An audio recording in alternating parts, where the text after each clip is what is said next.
आते जाते खूबसूरत आवारा सड़कों पे।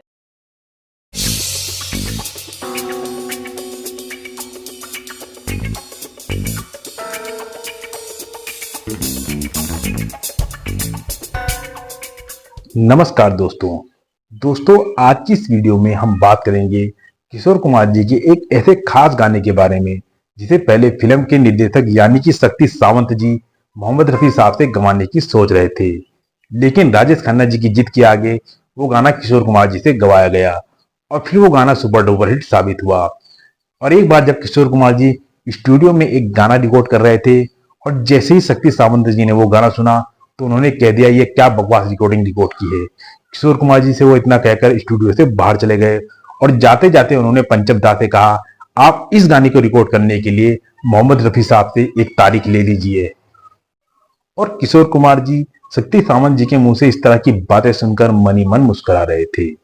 और फिर उन्होंने पंचम दा से पूछा क्या शक्ति सावंत जी स्टूडियो से चले गए हैं, जिस पर पंचम दा ने प्रतिक्रिया दी जी हाँ वो स्टूडियो से जा चुके हैं नाराज होकर। और फिर किशोर कुमार जी ने कहा चलिए हम ये गाना फिर से रिकॉर्ड करते हैं। और दोस्तों जब ये फिल्म रिलीज हुई थी तो इस गाने ने एकदम इतिहास रच दिया था। और आखिरकार किशोर कुमार जी ने ये गाना शक्ति सावंत जी के सामने ढंग से रिकॉर्ड क्यों नहीं किया था। और राजेश खन्ना जी ने यह तक कह दिया था कि अगर ये गाना शक्ति सावंत जी ने किशोर कुमार जी से नहीं गवाया तो मैं इस फिल्म को छोड़ दूंगा। तो दोस्तों आज की इस वीडियो में हम इसी बात पर चर्चा करेंगे, तो दोस्तों बने रहे हमारे साथ वीडियो के अंत तक। तो दोस्तों इससे पहले आप वीडियो को एक प्यारा सा लाइक कर दीजिए। चलिए बढ़ते हैं वीडियो में आगे। 60 और 70 के दशक में फिल्म के जाने माने निर्देशक शक्ति सावंत राजेश खन्ना के साथ बेहद सफल हुए थे। इन दोनों ने आराधना फिल्म से अपना सफर शुरू किया था और फिर इन दोनों ने साथ मिलकर कई हिट फिल्में दी जैसे कि कटी पतंग, महबूबा, अजनबी और अमर प्रेम आदि। और 70 के दशक में निर्देशक शक्ति सावंत एक रोमांटिक ड्रामा फिल्म का निर्देशन कर रहे थे और इस फिल्म में राजेश खन्ना जी और हेमा मालिनी जी को मुख्य भूमिका के लिए चुना गया था। इस फिल्म के संगीतकार यानी आर.डी. बर्मन जी ने इस फिल्म के गानों के लिए बेहद खास धुन बनाई थी और इस फिल्म का नाम था महबूबा।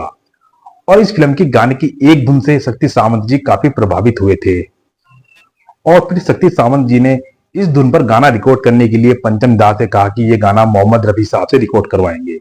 इतना सुनकर राजेश खन्ना जी अपनी कुर्सी से फट खड़े हो गए और उन्होंने शक्ति सावंत जी से कहा जब बाकी सभी गाने किशोर कुमार जी गा रहे हैं तो आपको इस गाने के लिए मोहम्मद रफी साहब की जरूरत क्यों पड़ रही है। तो दोस्तों जिस गाने की रिकॉर्डिंग की बात चल रही थी वो गाना था मेरे नैना शामन भादो।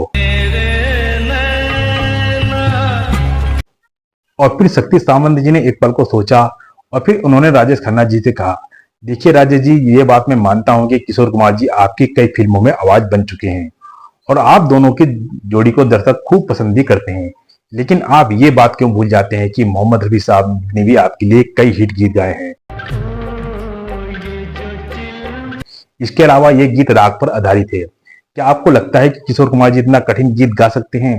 और राजेश खन्ना जी ने यह बात सुनकर यह कहा कि पहले किशोर कुमार जी रिहर्सल करेंगे और फिर वो इस गीत को गाएंगे, लेकिन शक्ति सावंत नहीं माने और उन्होंने पंचम दा पर दबाव बनाया कि इस गीत को रिकॉर्ड करने के लिए लता मंगेशकर जी और मोहम्मद रफी साहब को लाया जाए।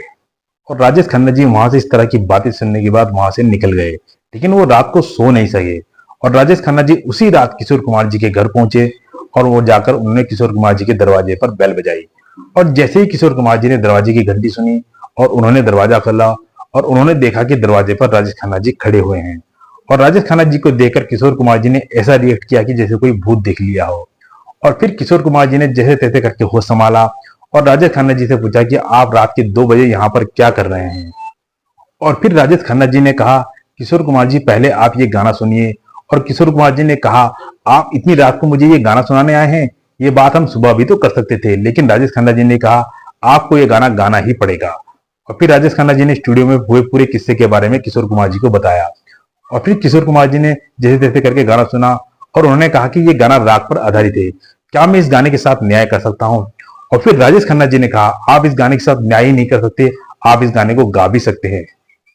और राजेश खन्ना जी के मुंह से इस तरह की बातें सुनकर किशोर कुमार जी थोड़े गंभीर हो गए और फिर उन्होंने कहा कि मोहम्मद रफी साहब को यह गाना गाने दीजिए, इसमें दिक्कत क्या है। इस पर राजेश खन्ना जी ने कहा इस फिल्म के सभी गाने आप गा रहे हैं और ये वाला गाना भी आप ही गाएंगे। और शक्ति सावंत जी ये चाहते हैं कि ये गाना मोहम्मद रफी साहब गाएं, लेकिन मैं आपके अलावा इस गाने के बारे में किसी और को नहीं सोच सकता। इतना कहकर राजेश खन्ना जी वहां से चले गए, लेकिन रात भर किशोर कुमार जी इस गाने के बारे में सोचते रहे। और फिर जैसे ही सुबह हुई, किशोर कुमार जी ने राजेश खन्ना जी को फोन किया और उन्होंने कहा कि मुझे ये गाना गाने के लिए कम से कम 1 महीने का समय चाहिए। और फिर उन्होंने ये भी कहा कि पहले ये गाना लता जी को गाने दीजिए, मैं देखना चाहता हूं कि वो इस गाने को किस तरह गाएंगी और फिर मैं इस गाने को अपने स्टाइल में रिकॉर्ड करूंगा। और ये बात उन्होंने पंचम दा को भी फोन करके कह दी थी। और महबूबा की शूटिंग सेट पर राजेश खन्ना जी ने शक्ति सावंत जी को धमकाते हुए यह भी कह दिया था कि आपको 1 महीने का समय किशोर कुमार जी को इस गाने के लिए देना ही होगा। और उन्होंने यह भी कह दिया था कि अगर आप समय नहीं देंगे तो मैं इस फिल्म को छोड़ दूंगा। और उन्होंने कहा कि जब मैं ये फिल्म छोड़ दूंगा तो आप किसी दूसरे एक्टर को देखते रहना। और राजेश खन्ना जी के मुंह से इस तरह की बातें सुनने के बाद शक्ति सावंत गुस्सा तो हुए, लेकिन वो कुछ बोल नहीं सकते थे, क्योंकि राजेश खन्ना जी उसमें एक टॉप के सुपरस्टार थे। और फिर शक्ति सावंत जी ने पूरा 1 महीना इंतजार किया और फिर आखिर वो दिन आया जिस दिन किशोर कुमार जी को रिकॉर्डिंग के लिए बुलाया गया। स्टूडियो में पंचम दा, राजेश खन्ना जी और शक्ति सावंत सभी लोग मौजूद थे। और फिर किशोर कुमार जी ने रिकॉर्डिंग शुरू करी और उन्होंने रिकॉर्डिंग पूरी की। रिकॉर्डिंग पूरी करने के बाद किशोर कुमार जी सभी के चेहरे के भाव समझने की कोशिश कर रहे थे, लेकिन गाना सुनने के बाद राजेश खन्ना जी बेहोश हो चुके थे और पंचम दा सदमे में थे। और शक्ति सावंत जी राजेश खन्ना जी की तरफ चिल्लाते हुए कहा, इसे तुम रिकॉर्डिंग कहते हो, एकदम बकवास रिकॉर्डिंग है। और इतना कहकर शक्ति सावंत जी स्टूडियो से बाहर निकल गए और उन्होंने जाते जाते पंचम दा से कहा कि इस गाने को रिकॉर्ड करने के लिए मोहम्मद रफी साहब से एक डेट ले ली जाए। और अब फाइनल है कि इस गाने को मोहम्मद रफी साहब ही रिकॉर्ड करेंगे। और रिकॉर्डिंग रूम से किशोर कुमार जी इन सब चीजों का आनंद ले रहे थे। और जैसे ही किशोर कुमार जी रिकॉर्डिंग रूम से बाहर आए और उन्होंने पंचम दा से पूछा, क्या शक्ति सावंत जी स्टूडियो से चले गए हैं? पंचम दा ने कहा, जी हाँ, वो जा चुके हैं। इस पर किशोर कुमार जी ने कहा, चलो आओ हम दोबारा रिकॉर्ड करते हैं। और राजेश खन्ना जी अभी भी सदमे में थे। और जैसे ही रिकॉर्डिंग शुरू हुई, किशोर कुमार जी ने शुरू में जो गुनगुनाया उससे पूरे स्टूडियो का माहौल बदल गया। और स्टूडियो में मौजूद सभी लोग हैरान हो गए थे जब इतना मुश्किल गाना किशोर कुमार जी ने एक ही टेक में रिकॉर्ड कर दिया था। और इस गाने की अपनी एक अलग ही पहचान है। और किशोर कुमार जी की आवाज के अलावा इस गाने में किसी और की आवाज के बारे में सोचा भी नहीं जा सकता। और इस गाने को लता जी ने भी अपनी मधुर आवाज में गाया, लेकिन किशोर कुमार जी की आवाज में इस गाने को ज्यादा पसंद किया गया। और आज भी लोग इस गाने को अपनी फेवरेट लिस्ट में रखते हैं। तो दोस्तों, आप लोगों को क्या लगता है, अगर ये गाना किसी और आवाज में रिकॉर्ड किया जाता तो क्या ये इससे बेहतर होता? अपनी राय कमेंट बॉक्स में जरूर दें। और आप लोगों को आज की हमारी ये वीडियो अच्छी लगी हो तो वीडियो को लाइक करें, चैनल पे नए हो तो चैनल को सब्सक्राइब करें, सब्सक्राइब करके आल का बटन जरूर दबाएं ताकि हमारे द्वारा डाली गई सभी वीडियो की नोटिफिकेशन आप तक सबसे पहले पहुंचे। तो दोस्तों, मिलते हैं अब नेक्स्ट वीडियो में।